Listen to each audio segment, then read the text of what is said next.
Hello, tarot lovers. This is Jill, and today I'm coming to you with a video response to Left-Handed Tarot by way of Katey Flowers. I saw the wonderful Katey answer these questions on her channel, and so I thought I would give it a shot. And the questions are 10 questions that every tarot reader should answer. And since I'm a tarot reader, I guess I should try to answer them. The first question is, were you mentored or self-taught? And I'd have to say that I was a little of both. I think I've been mostly self-taught, although, I've read a lot of books, and so the books were teaching me and the authors. The first book I ever picked up about tarot was Rachel Pollack's 78 Degrees of Wisdom. And back in the day, about 15 years ago, when I was really looking for some healing, I sat alone in my bedroom with a deck of Rider-Waite Smith Rider-Waite Smith deck, the ones with the plaid backs. And I had those cards spread out and Rachel Pollack's book opened and sitting cross-legged on my bed, and learning tarot that way.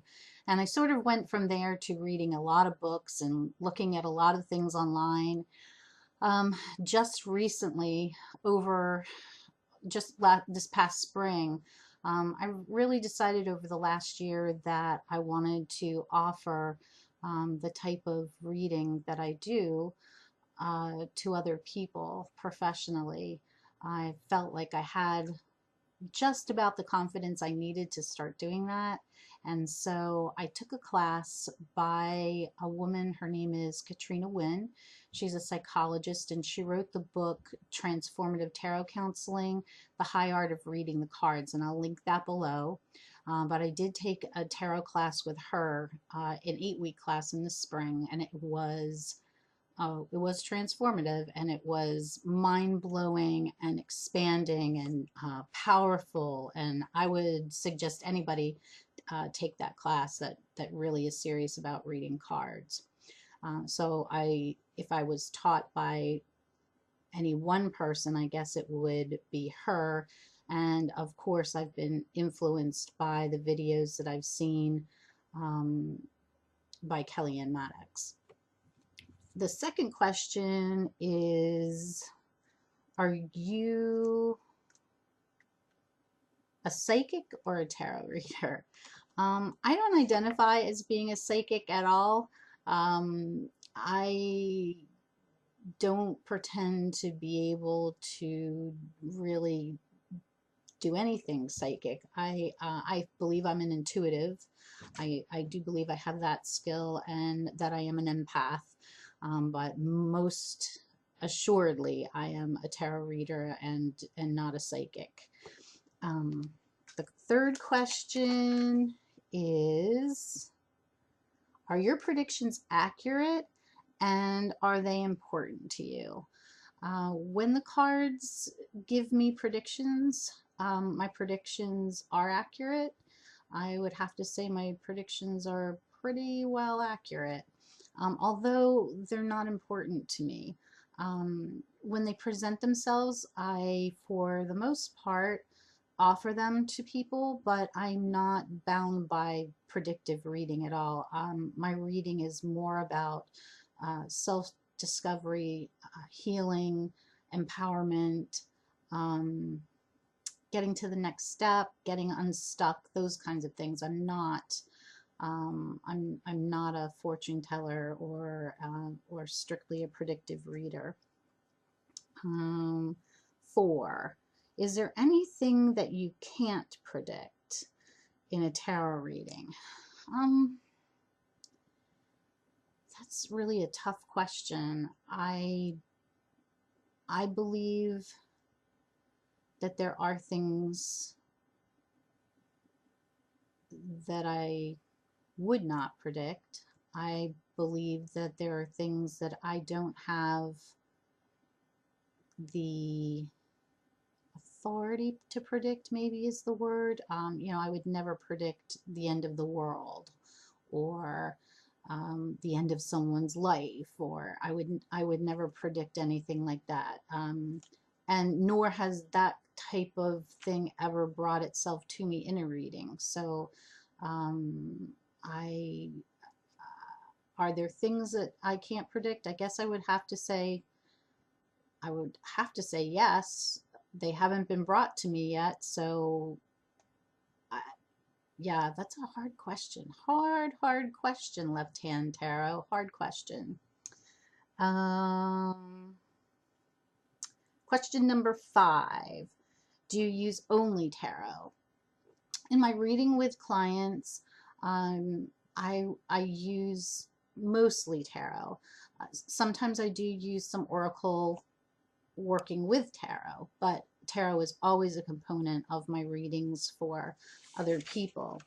For my own personal use, I do use mostly tarot, but I also do use some oracle as well.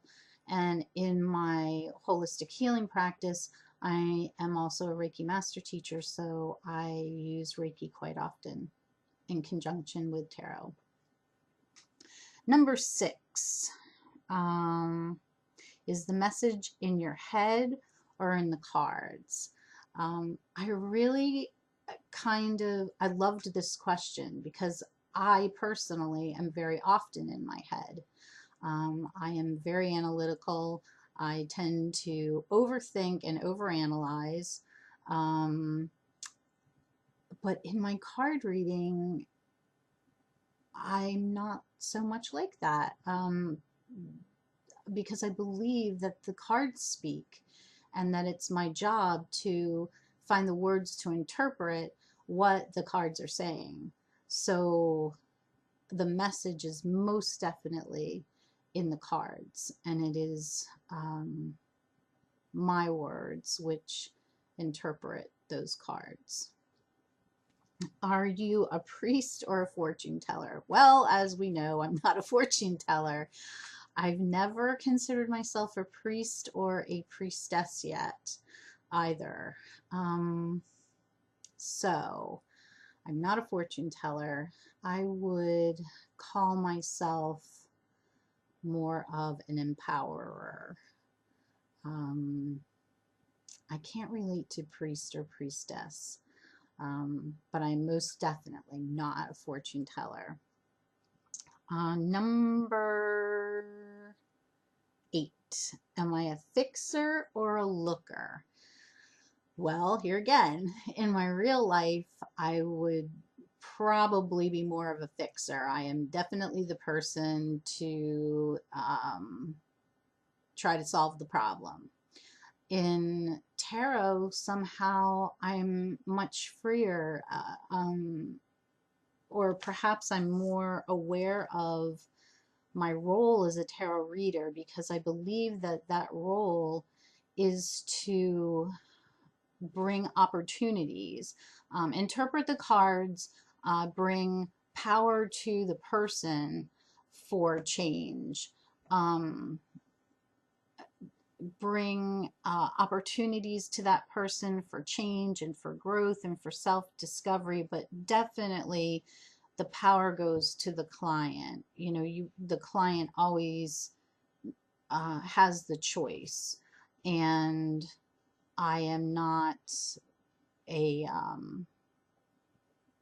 and more than that, I think that it's important to know that as a reader, as a counselor, as someone who has a heart-centered business, that I can't fix anybody.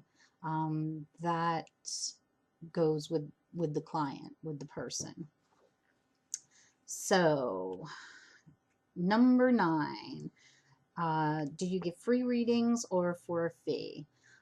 Up until about a year ago, my readings were free, and I have since started to read for a fee, and quite honestly, that has opened up a whole new world to me.